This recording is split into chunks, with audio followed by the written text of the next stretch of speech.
আসসালামু আলাইকুম। Excel by আরিফের আরও একটি ভিডিওতে আপনাদেরকে স্বাগতম।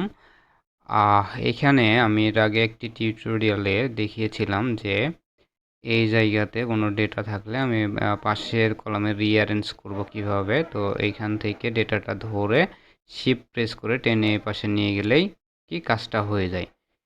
কিন্তু আমরা কি করি দেখুন যে আমরা কোনো একটা সেলের মধ্যে অর্থাৎ কোনো একটা টেবিলের উপরে হেডার যদি ক্রিয়েট করে থাকি তাহলে আমরা কি করি যে এখানে হেডারটা লিখার পরে বোল্ড বা লার্জ করার পরে আমরা কি করি মার্জ করি, তাই না?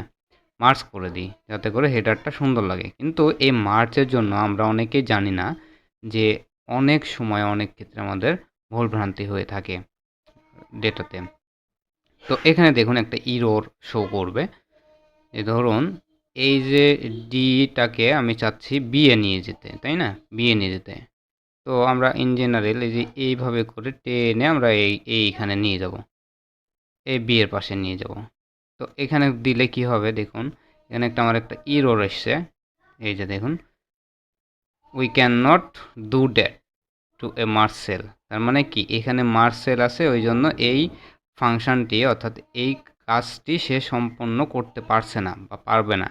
ওকে, তো আমার কি করতে হবে, এটা আনমার্জ করে দিতে হবে, মার্জ রাখা যাবে না।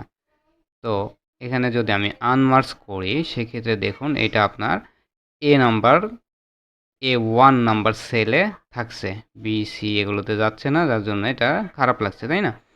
তো এই জন্য আমরা কি করব, এই যে মিডিল অ্যালাইনমেন্ট করার জন্য এই ডি পর্যন্ত আপনি সিলেক্ট করে দেন, যত দূর আপনার হেডার থাকবে তত দূর আপনি সিলেক্ট করে নেন।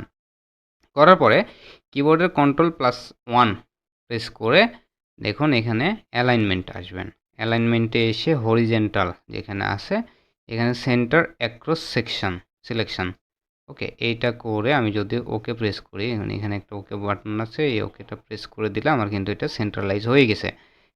এখানে কিন্তু আমার মার্জ করতে হয়নি, ঠিক আছে, অটোমেটিক্যালি সেন্ট্রালাইজ হয়ে গেছে। এবার যদি আপনি এটাকে টেনে অন্য জায়গায় কাজ করেন, নো ইস্যু।